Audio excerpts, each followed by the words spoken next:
Hello students, hope आपकी तैयारी अच्छी चल रही होगी। आज हम डिस्कस करेंगे इंडियन नेशनल मूवमेंट्स, जिनमें मेजर इवेंट्स हम डिस्कस करेंगे 1857 से 1947 तक।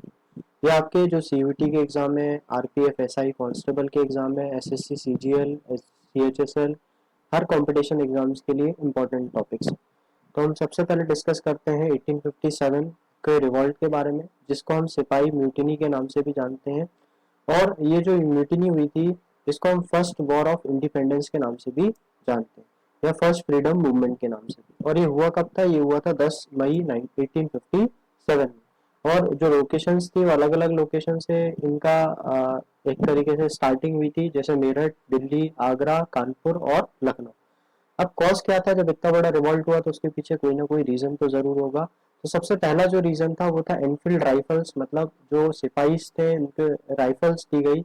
और ये रूमर था, या वाकई में सही बात थी, कि उसमें जो बारूद भरा जाता था, कार्टिज भरा जाता था, वो ग्रीस थे काय के, पिग और काउ के फैट से।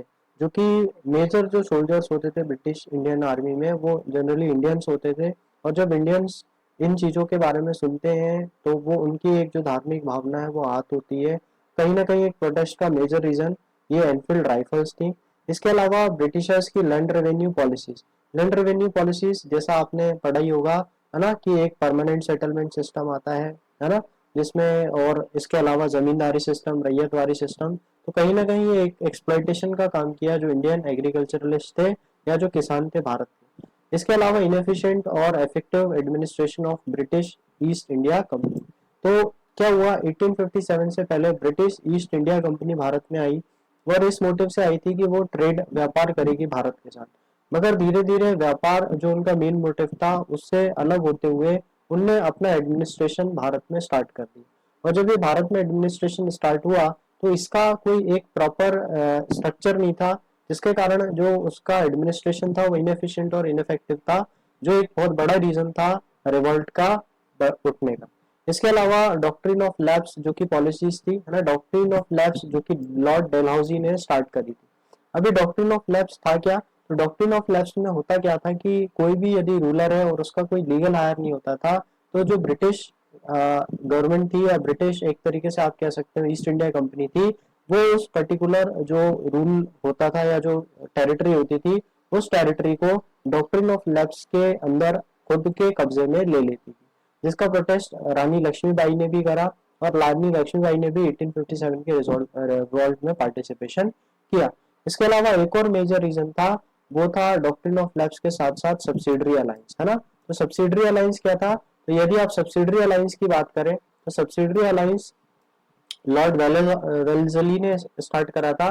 सब्सिडरी अलायंस का मेजर जो पार्ट था वो ये था कि जो ब्रिटिशर्स आर्मी होती थी वो प्रोटेक्शन के रीजन से जो इंडियन किंगडम्स होते थे उनको आर्मी प्रोवाइड करती थी, और उसका देख रख रखाव जो आर्मी का होता था, ब्रिटिश आर्मी का, वो इंडियंस को करना पड़ता था। और जब भी कोई अटैक होता था तो वो एक तरीके से दिलासा दिलाती थी कि नहीं, जो ब्रिटिश आर्मी है वो क्या करेगी, उनका एक तरीके से प्रोटेक्शन करेगी। और कहीं ना कहीं इसका एक मेजर जो रीजन था वो ये था कि ब्रिटिश अपना जो खर्चा था आर्मी को मेंटेन करने का, वो जो किंगडम्स थे इंडियंस में, राजा थे, उन राजाओं पे डालना चाहते थे। इसके अलावा रिलीजियस डिसेबिलिटी एक्ट जो कि मॉडिफाई, जो हिंदू कस्टम्स थे उनको मॉडिफाई किया गया, और कहीं ना कहीं जो ट्रेडिशनल चीजें चली आ रही थी हिंदुइज्म में उसको एक तरीके से चेंज करने की कोशिश करी गई। अब इसका इम्पैक्ट क्या पड़ा? तो इम्पैक्ट ये पड़ा कि एंड हो गया डुअलिज्म का, मतलब कंपनी और क्राउन रूल जो थे वो एक तरीके से कंपनी का जो रूल था वो खत्म हो गया, और पूरा जो एडमिनिस्ट्रेशन था वो क्राउन रूल के अंदर आ गया। इसके अलावा ब्रिटिश ऑफिशियल सिविल और मिलिट्री एडमिनिस्ट्रेशन में अपॉइंट किए गए। इंडियन ट्रूप्स को रिड्यूस कर दिया गया और ब्रिटिश ट्रूप्स को बढ़ा दिया गया, क्योंकि सिंपल है, यदि इंडियन ट्रूप्स ज्यादा रहेंगे तो उनको मैनेज करना, या एक तरीके से रिवॉल्ट बढ़ जाना या रिवॉल्ट उड़ जाना, दोबारा स्टार्ट हो जाना, वो पॉसिबिलिटी रहेगी। इसके अलावा ब्रिटिश ने एक पॉलिसी अडॉप्ट करी जिसको आप डिवाइड एंड रूल की पॉलिसी के नाम से भी जानते हैं, जो कि बहुत फेमस पॉलिसी थी, है ना। इसके अलावा इनने क्या पास किया? Indian civil services act 1861। ठीक है, तो ये कुछ मेजर इम्पैक्ट थे। इसके अलावा अगर हम की पर्सनालिटीज की बात करें तो नाना साहेब, तात्या टोपे, रानी लक्ष्मीबाई, बहादुर शाह जफर, मंगल पांडे, मान सिंह, कुंवर सिंह, ये सब एक तरीके से रिवॉल्ट में जो पार्टिसिपेशन कराएंगे।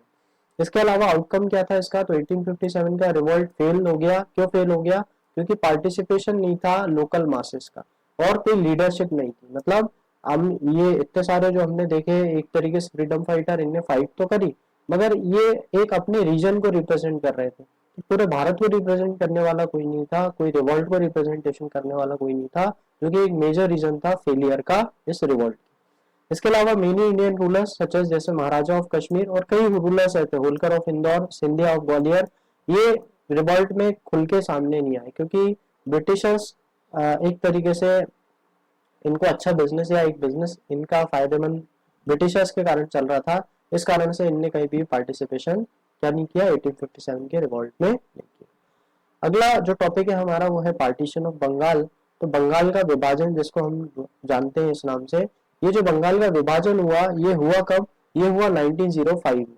तो इनने क्या करा, ब्रिटिशर्स ने डिवाइड एंड रूल पॉलिसी के अंडर इनने क्या करा, बंगाल का दो पार्ट में विभाजन कर दिया। इनने ये देखा कि नहीं, जब तक ये हिंदू मुस्लिम एक साथ रहेंगे जब तक हम भारत में रूल नहीं कर पाएंगे। तो इनने क्या करा, मुस्लिम मेजोरिटी जो ईस्टर्न बंगाल में थी और आसाम में थी इसको डिवाइड कर दिया, मतलब बंगाल को डिवाइड करके ईस्टर्न बंगाल और आसाम में कर दिया, और एक हिंदू मेजोरिटी वाला बंगाल जिसकी कैपिटल कलकत्ता बना दी गई। तो दो पार्ट में एक तरीके से या तीन पार्ट में एक तरीके से बंगाल को डिवीजन कर दिया, ईस्ट बंगाल, आसाम और वेस्ट बंगाल। तो ये जो अनाउंसमेंट हुआ ये कब हुआ, ये 20 जुलाई 1905 का, और कैरिड आउट कब हुआ 16 अक्टूबर 1905। कॉज क्या था, सिंपल है, ब्रिटिशर्स की डिवाइड एंड रूल पॉलिसी। इसके अलावा इनको अलग अलग करना रिलीजियस ग्राउंड पे, किसको, इंडियंस को। इसके अलावा एक मेजर रीजन था कहीं ना कहीं प्रोटेस्ट ब्रिटिशर्स के खिलाफ काफी तेजी से बढ़ रहा था, जिसको दबाने का काम किसने किया, ब्रिटिशर्स ने पार्टीशन ऑफ बंगाल के थ्रू किया। इम्पैक्ट क्या पड़ा, तो लोग जो थे फ्रीडम फाइटर थे जो थे या आजादी जो लोग चाह रहे थे उस टाइम पे, उनने बॉयकॉट करा ब्रिटिश प्रोडक्ट का और एक नेशनलिज्म मतलब राष्ट्र भावना स्टार्ट करी अपने अंदर। आउटकम क्या हुआ, radical nationalism was trigger due to the partition of Bengal. मतलब एक तरीके से जो मतलब प्रोटेस्ट करने वाले जो लोग थे वो आगे निकल के आए इस चीज से। अगला हमारा मूवमेंट है स्वदेशी मूवमेंट। स्वदेशी मूवमेंट जो भी इवेंट हुआ हमारा पार्टीशन ऑफ बंगाल, इसी के बाद निकल के आता है हमारा, है ना। तो स्वदेशी मूवमेंट में क्या हुआ, एक तरीके से सोशो पॉलिटिकल मूवमेंट था। सोशो पॉलिटिकल मतलब सोसाइटी और कहीं ना कहीं पार्टीज, जिसमें पॉलिटिकल पार्टीज भी इन्वॉल्व थी, है ना। तो जो कि कहाँ से स्टार्ट हुआ, कलकत्ता से स्टार्ट हुआ। डेट क्या थी, 7 अगस्त 1905। रीजन क्या था, सिंपल है, बंगाल का पार्टीशन। और एक ये इंपॉर्टेंट नाम आपको याद रखना है कि बंगाल का पार्टीशन जो था वो किसने कराया, तो लॉर्ड कर्जन ने कराया। Lack of political power with Indians, power कोई थी नहीं क्योंकि मेजर जो रूल था वो कौन संभाल रहे थे, ब्रिटिशर संभाल रहे। इम्पैक्ट क्या हुआ इसका, तो यदि आप इम्पैक्ट की बात करें तो सेल्फ रिलायंस और आत्मशक्ति, asserting pride, honour and confidence in one's country. मतलब हम खुद के जो चीजें हैं, खुद की जो सेल्फ रिलायंस बने। सेल्फ रिलायंस का मतलब होता है एक तरीके से जो आप अभी तक फॉरेन एड पे या फॉरेन एक तरीके से हेल्प पे डिपेंडेंट थे या फॉरेन गुड्स पे डिपेंडेंट थे, उसकी डिपेंडेंसी कम करके आप क्या करें, डोमेस्टिकली जो गुड्स है या डोमेस्टिकली जो प्रोडक्शन है उसको इंक्रीज करें। इसके अलावा पीपल लर्न कर चुके थे how to oppose and disobey the British government, किस तरीके से ब्रिटिश गवर्नमेंट का हमें प्रोटेस्ट करना। की पर्सनालिटी कौन कौन थे, दादा भाई नौरोजी, बाल गंगाधर तिलक, गणेश वेंकटेश जोशी, गोपाल कृष्ण गोखले और महादेव गोविंद रनाडे। आउटकम क्या हुआ, revival of the Indian cottage industries, है ना। तो हम देखते हैं कि एक मेजर जो भारत में दिक्कत हुई क्या कि ब्रिटिशर्स ने जो हैंडीक्राफ्ट इंडस्ट्रीज थी उनको पूरी तरीके से 1900 के टाइम पे 1800 के टाइम पे खत्म कर दिया। तो कहीं ना कहीं उसका दोबारा रिवाइवल हुआ। इसके अलावा स्टैब्लिशमेंट ऑफ स्वदेशी मिल्स एंड सोप फैक्ट्रीज, है ना। तो सोप फैक्ट्रीज बनाई गई, टेक्सटाइल मिल्स बनाई गई, है ना, टेक्सटाइल स्वदेशी बनाए गए। इसके अलावा सोप फैक्ट्रीज बनाई गई ताकि हम जो डोमेस्टिक प्रोड्यूस गुड्स हैं उनका यूज कर सके। तो कहीं ना कहीं एक देश हित की भावना लोगों में जागृत हुई। अगला जो था वो था Indian all India Muslim league. तो ये भी एक मेजर कॉज था ब्रिटिश के डिवाइड एंड रूल पॉलिसी का, जिसमें ऑल इंडिया मुस्लिम लीग जो आगा खां द्वारा 30 सितंबर 1906 को कहाँ पे बनाया गया है, ढाका बांग्लादेश में। तो ऑब्जेक्टिव क्या था इसका, इंडियन जो मुस्लिम्स थे and convey their distinct identity to the British government. मतलब कहीं ना कहीं वो अपना एक रिप्रेजेंटेशन या प्रेजेंटेशन ब्रिटिश जो आर्मी या ब्रिटिश जो गवर्नमेंट है उन तक पहुंचाना चाहते थे। कॉज क्या था? To protect Muslims political right, express such right to the government and stop Muslim from developing intolerance towards other communities in India. तो एक मेजर कॉज था इसका। इम्पैक्ट क्या हुआ? It established a presumption that because Hindu and Muslim belong to separate culture they do can not coexist in the same nation. तो कहीं ना कहीं उनका एक सेपरेशन का शुरू से ही माइंड में था, जिसके कारण ऑल इंडिया मुस्लिम लीग बनाई गई। इसके जो पार्टिसिपेशन थे वो की कौन कौन थे? ख्वाजा सलीमुल्लाह, सैयद अमीर अली, सैयद नबीबुल्लाह और मुस्तफ़ा चौधरी। इसके बाद हम बात करते हैं सूरत स्प्लिट की, है ना। सूरत स्प्लिट क्या हुआ? इससे पहले हम एक मेजर इवेंट हमने इसमें डिस्कस नहीं करा, तो हम डिस्कस कर लेते हैं। 1885 में जो इंडियन नेशनल कांग्रेस था उसका फॉर्मेशन हुआ। 1885 में इंडियन नेशनल जो कांग्रेस थी उसको बनाया गया, है ना। तो ये एक तरीके से जो ब्रिटिश एक सिविल सर्वेंट थे, ए ओ ह्यूम, इनकी दिमाग की उपज थी। क्योंकि सिंपल है, आप जब इंडियंस के बीच में जाएंगे तभी आप उनकी आइडियोलॉजी, उनका माइंडसेट क्या कर सकते हैं, समझ सकते हैं। तो ए ओ ह्यूम जो थे उनने क्या करा, इंडियन नेशनल कांग्रेस को फॉर्म किया। और जो इसका पहला सेशन हुआ था वो हुआ था बम्बई में। और जो लोग ने, कितने लोगों ने इसको अटेंड करा था? इसको अटेंड करा था 72 डेलीगेट्स ने, है ना। 72 डेलीगेट्स ने मुंबई के गोकुल दास तेजपाल जो ग्राउंड था वहां पे इसका एक तरीके से आयोजन किया गया, जहां पे इंडियन नेशनल कांग्रेस को बनाया गया। और इसके जो पहले प्रेसिडेंट थे वो प्रेसिडेंट थे वोमेश चंद्र बैनर्जी। तो जो पहले प्रेसिडेंट थे वो थे वोमेश चंद्र Banerjee.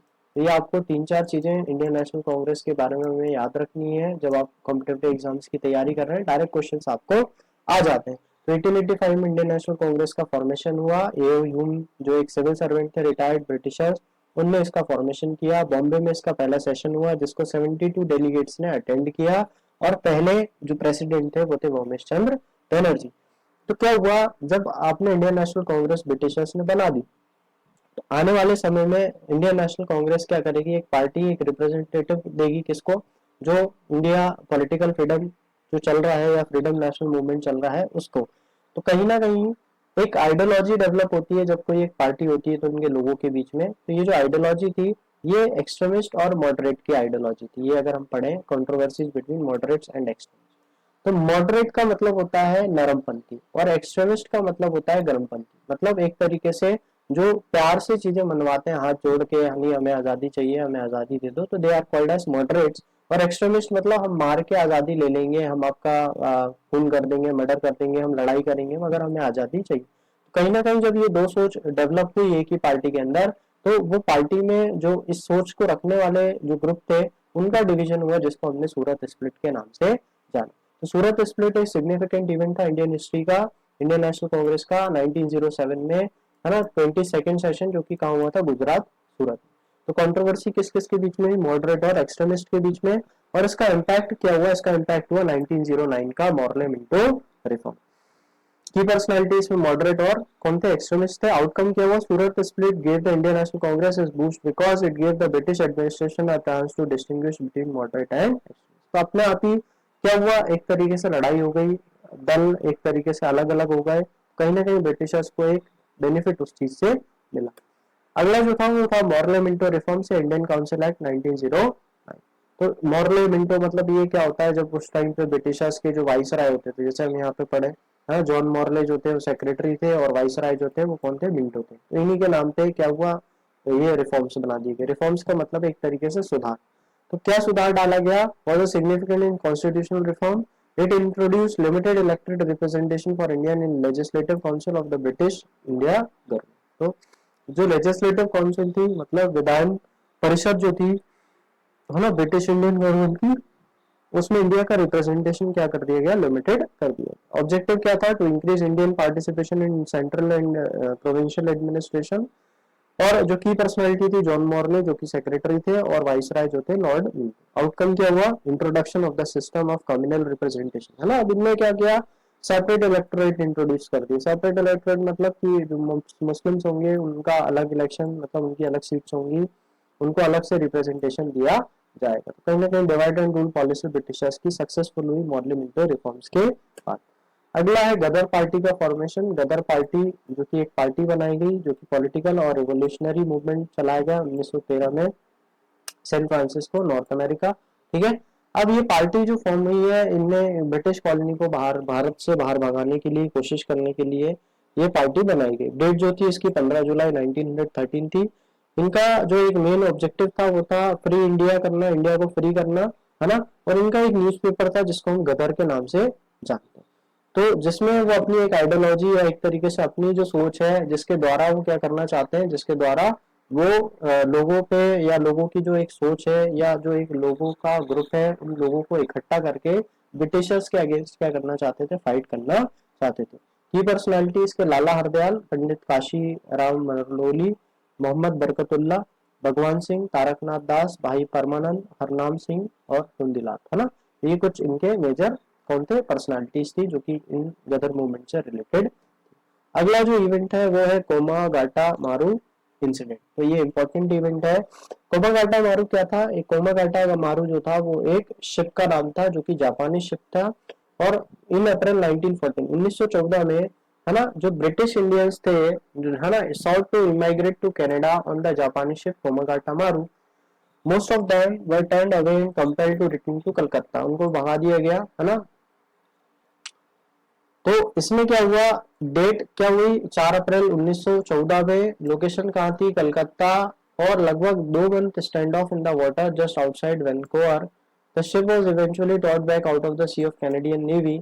After the ship reach India 19 passenger were shot dead as they exited, है ना। जैसे वो हटे उनको क्या कर दिया गया, मार दिया गया, और बाकियों को डिटेन कर दिया गया।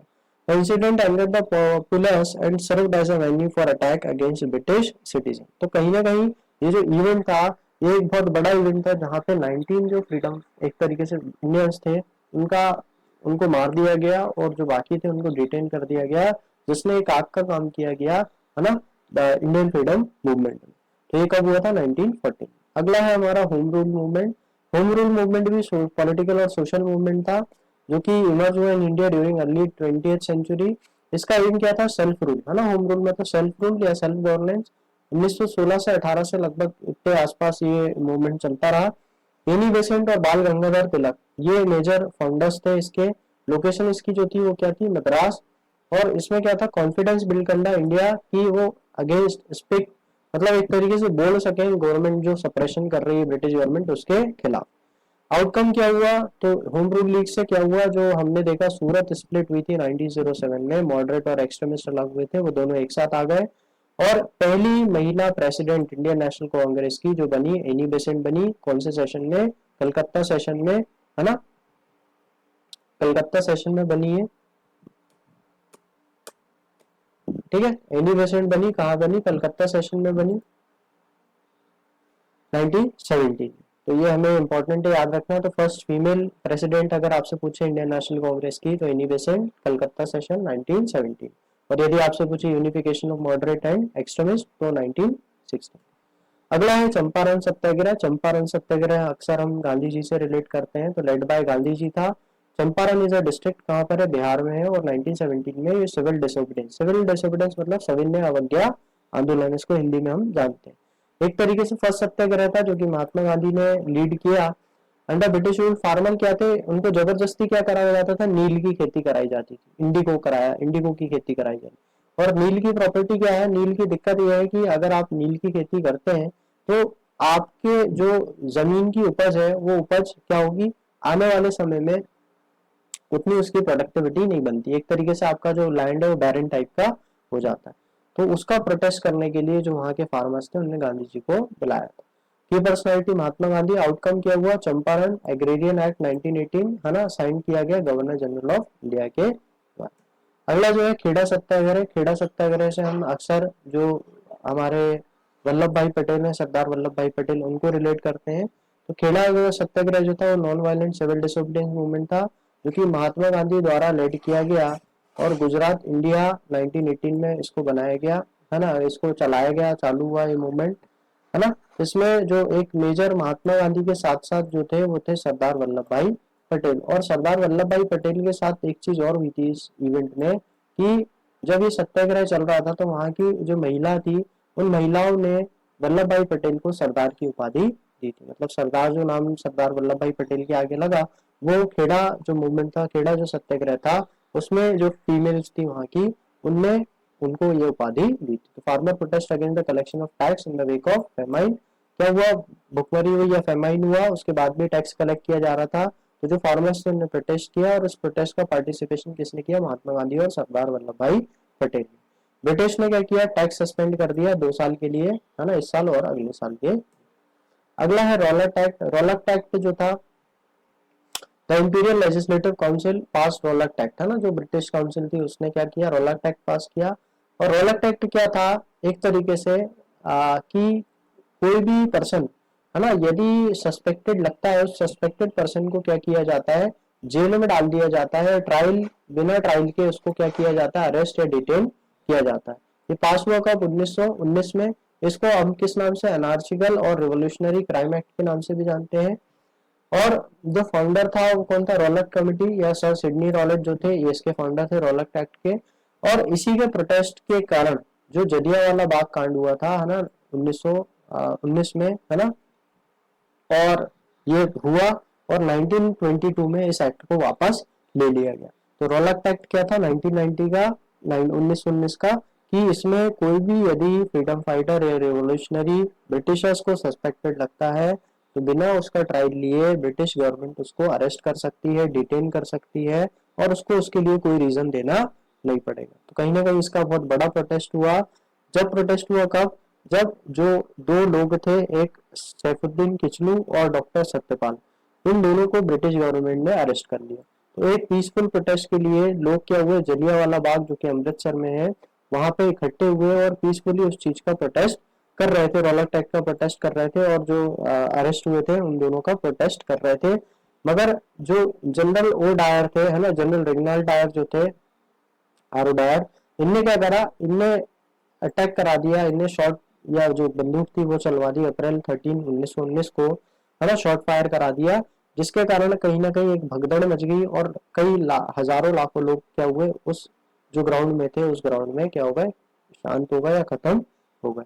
तो ये था जलियांवाला बाग का कांड, जिसको आप जलियांवाला बाग मस्करे के नाम से भी जानते हैं। और कहीं ना कहीं एक बहुत बड़ा इवेंट था ब्रिटिशर्स के द्वारा, जो कि इंडियन फ्रीडम फाइटर को दबाने की कोशिश करी गई। अगला जो है वो है non corporation movement. Non corporation movement का मतलब क्या हो जाएगा, कि एक तरीके से ये भी सविनय अवज्ञा आंदोलन था, है ना। तो ये क्या लॉन्च हुआ, इंडियन नेशनल कांग्रेस के द्वारा लॉन्च किया गया, लीडरशिप किसकी थी, महात्मा गांधी, है ना। और इसका ऑब्जेक्टिव क्या था, to oppose British rule and get complete independence in India. Cause क्या था, एक तो जलियांवाला बाग बहुत बड़ा रीजन था इसके लिए, है ना, क्योंकि पूरा पंजाब वगैरह जो नॉर्थ का एरिया था वो पूरा डिस्टर्ब हो चुका था। और जो मॉन्टेक चेम्सफोर्ड रिफॉर्म्स आए 1919 में, मॉन्टेक चेम्सफोर्ड रिफॉर्म आए, इस रिफॉर्म का भी प्रोटेस्ट किया गया। और कहीं ना कहीं हार्डशिप हुई हमारी, वर्ल्ड वॉर भी उस टाइम पे, वर्ल्ड वॉर जो फर्स्ट वर्ल्ड वॉर था वो भी स्टार्ट हो चुका था, और ब्रिटिशर्स कहीं ना कहीं भारत की जो इकोनॉमी थी या इकोनॉमिकल कंडीशन थी उसको वर्स्ट करते जा रहे थे अपने वॉर के लिए। की पर्सनैलिटी इसके महात्मा गांधी, राजेंद्र प्रसाद, सरदार वल्लभ भाई पटेल, इसके अलावा एम एन रॉय, डेवी बसंती, है ना। आउटकम क्या हुआ, तो गोल कहीं ना कहीं पूर्ण स्वराज, है ना, पूर्ण स्वराज जो कि अचीव नहीं हुआ था। Were along with establishment of Indian institution and innovation and unity was, कहीं ना कहीं बाद में जो बड़ी बड़ी यूनिवर्सिटी, जैसे बनारस हिंदू यूनिवर्सिटी अगर हम बात करें, तो 1916 में बनाई गई, ऐसे कई कॉलेजेस यूनिवर्सिटी सेटअप करी गई, जहाँ पे एक जो आइडियोलॉजी फ्रीडम की थी, नेशनल मूवमेंट की थी, उसको डेवलप करा गया। अगला है मोपला रेबेलियन। मोपला जो था वो मालाबार रेबेलियन के नाम से भी जाना जाता है, जो कि केरला में हुआ, है ना। और एक आर्म्ड अपराइजिंग थी, जो कि मुस्लिम पीजेंट्स थे और टेनेंट फार्मर्स थे, जो ब्रिटिश कॉलोनी अथॉरिटीज के और हिंदू लैंडलॉर्ड्स के अगेंस्ट किया गया। तो मालाबार रीजन था केरला का, 1921 में मोपला रेबेलियन हुआ। कहीं ना कहीं जो पुअर पीजेंट थे, है ना, उसको सप्रेस करने का काम ये कर रहे थे, इस कारण से भी हुआ।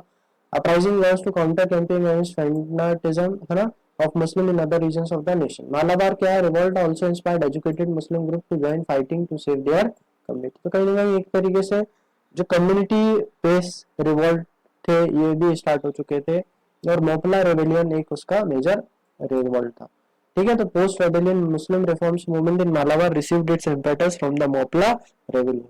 और इसके जो पर्सनालिटी थे वो कौन थे, वरिया कुनत और कुन्हामद हाजी। अगला है बरदोली सत्याग्रह। बरदोली सत्याग्रह जो कि गुजरात में एक जगह है, ये भी non violent civil disobedience movement था जो कि सरदार वल्लभ भाई पटेल ने क्या किया था, इसको लीड किया था। और ऑकर्ड का हुआ था बरदोली गुजरात इंडिया में 1928। ठीक है। और इसमें क्या था, कॉज क्या था, ब्रिटिश गवर्नमेंट जबरदस्ती फार्मर्स को बरदोली के हायर टैक्स और अनफेयर टैक्सेस पे करने के लिए मजबूर कर रही थी।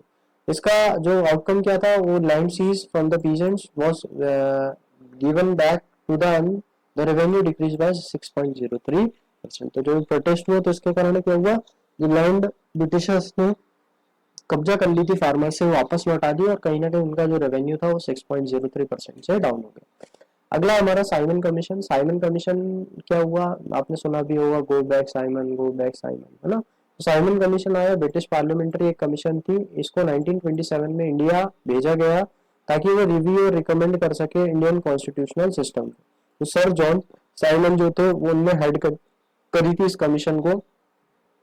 It was compose entirely of British member and new Indian. सबसे मेन चीज थी कि इसमें जो भी मेंबर्स थे सारे ब्रिटिशर्स थे, कोई भी इंडियन नहीं था। ऑब्जेक्टिव क्या था, वैसे the effectiveness of the government of India act 1919, जो 1990 में गवर्नमेंट ऑफ इंडिया एक्ट, जो कि पार्लियामेंट रिफॉर्म्स के नाम से भी आप जानते हैं, उसको एक तरीके से रिव्यू करने को, उसको इफेक्टिव तरीके से लाने को और कंट्री का पॉलिटिकल फ्यूचर के बारे में सोचने।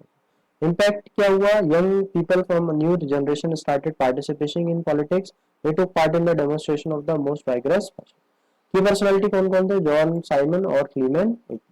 आउटकम क्या हुआ, इंडिया अपोज इट, क्योंकि कमीशन में कोई भी इंडियन मेंबर नहीं थे। और एक और इवेंट इसी के साथ जुड़ा हुआ है, जो हमारे फ्रीडम फाइटर थे, है ना, फ्रीडम फाइटर का नाम क्या था, आप बताएं अगर कमेंट में आपको पता है तो।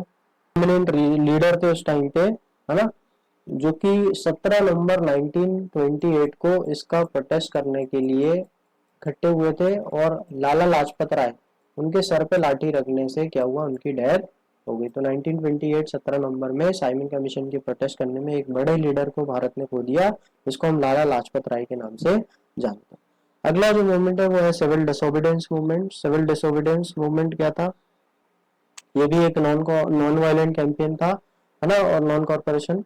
तो इसमें लॉन्च किसने किया, महात्मा गांधी ने, इंडियन नेशनल 1930 में। साबरमती आश्रम जो गुजरात था वो उसकी लोकेशन थी। प्रोटेस्ट क्या था, जो tax against the British salt monopoly, है ना, कहीं सॉल्ट पे एक तरीके से मोनोपोली, जो ब्रिटिश की मोनोपोली थी, और उस पर टैक्स जो लगाया जा रहा था उस पे। महात्मा गांधी, सरोजिनी नायडू और सी राजगोपालाचारी की पर्सनालिटीज थी। आउटकम क्या था, it become a mass Satyagraha and created awareness among the people. ठीक है। अगला जो है आपका,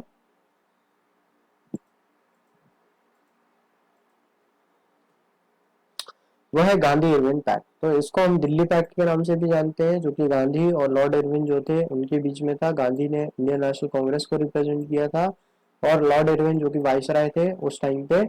इसका ऑब्जेक्टिव क्या था, सारे लॉ और प्रोसिक्यूशंस को रिवोक कर दिया जाए, अलाउ फ्री गैदरिंग और production of salt, release all political prisoner to restore the Satyagraha confiscated property, है ना। तो जो भी सत्याग्रह में इन्वॉल्व थे उनकी प्रॉपर्टी ब्रिटिश क्या कर लेती थी, एक तरीके से जब्त कर लेती थी, उनको छोड़ देना। की पर्सनालिटी कौन थे, महात्मा गांधी और लॉर्ड। इसके बाद आया गवर्नमेंट ऑफ इंडिया एक्ट 1935, जो कि एक कॉन्स्टिट्यूशनल रिफॉर्म पास किया गया ब्रिटिश पार्लियामेंट के, ताकि ब्रिटिश जो गवर्न कर सके ब्रिटिश इंडिया को। एक्ट में प्रोविजन बनाए किसके, 1935 के लिए जो एक्ट थे, है ना, 1935 का गवर्नमेंट ऑफ इंडिया एक्ट, उसके लिए इनेक्टेड बाय किसने किया था, पार्लियामेंट ऑफ यूनाइटेड किंगडम्स। और टेरिटोरियल एक्सटेंड किया था directly under British, direct British control. अगला था August offer. August offer was proposal क्या था, made by British government August 1940 world war second के टाइम। ऑफर क्या था, response to growing demand of Indian independence. August offer में viceroy जो लिनलिथ क्या था, जो वाइसराय लिनलिथ गोथे उन्होंने प्रेजेंट किया अगस्त ऑफर 1940, और इनने प्लेज किया टू इंक्लूड मोर इंडियंस। काइले एग्जीक्यूटिव काउंसिल में, है ना, of the viceroy of India, और advising war council to give full weight to the minority opinion, है ना, to recognize Indian freedom to create their constitution. In a conference held in Wardha 1940, Congress government rejected the August offer, है ना। तो वर्धा में इन्होंने क्या करा, कांग्रेस ने इस चीज को क्या कर दिया, रिजेक्ट कर दिया। Due to British only guaranteeing the country dominion status, not fully sovereignty, the proposal was rejected. तो कहीं ना कहीं डोमिनियन स्टेटस, पूरी आजादी नहीं दे रहा था ब्रिटिशर, कहीं ना कहीं खाली हमारा रिप्रेजेंटेशन ले रहा था और रूल खुद ही करना चाह रहा था। तो इसको पूरी तरीके से क्या कर दिया गया, अपोज कर दिया गया। अगला आया क्विट इंडिया मूवमेंट, जिसको आपने भारत छोड़ो आंदोलन के नाम से भी जानते हैं। एक सिविल डिसोबीडियंस मूवमेंट था, मतलब काफी मास पार्टिसिपेशन था पब्लिक का। जिसको लॉन्च किया महात्मा गांधी ने, है ना, 1942 में, ताकि ब्रिटिश जो कॉलोनीज है ना, ब्रिटिश जो कॉलोनियल रूल है उसको खत्म किया जा सके। अलग अलग जगह पे इसका मूवमेंट का अपराइजिंग हुई, जो कि यूपी, बिहार, मिदनापुर, कर्नाटक, महाराष्ट्र। इसका जो मेन ऑब्जेक्टिव था ये था ब्रिटिश रूल को खत्म करना। की पर्सनैलिटी कौन थे? महात्मा गांधी। और Indian National Congress was declared unauthorized organization and mass participation of people in politics. कहीं ना कहीं जो पार्टी थी उसको क्या कर दिया गया? अनऑथराइज डिक्लेयर कर दिया गया, और जो बहुत सारे लोग इस मूवमेंट में पार्टिसिपेट कर रहे थे सबको जेल में डाल दिया गया। अगला है क्रिप्स मिशन। क्रिप्स मिशन जो था वो डेलीगेशन था जो कि ब्रिटिश गवर्नमेंट ने सेंड किया था 1942 में। स्टैफोर्ड के क्रिप्स जो थे इसकी लीडरशिप कर रहे थे, और कहीं ना कहीं ये नेगोशिएट करने के लिए था कि पोस्ट इंडिपेंडेंस पॉलिटिकल फ्यूचर, मतलब कि भारत को आजाद तो कर देंगे मगर उससे पहले भारत किस तरीके का एक अपना इंडिपेंडेंस सेटअप करना चाहता है या एक स्ट्रक्चर सेटअप करना चाहता है। तो इसमें ऑब्जेक्टिव क्या था? Complete Indian cooperation assistance from world war second efforts. British and INC viewed the Cripps measures to conservative and radical respectively. The Muslim League, the NC and other Indian organizations rejected the। तो कहीं ना कहीं मुस्लिम league, Indian National Congress और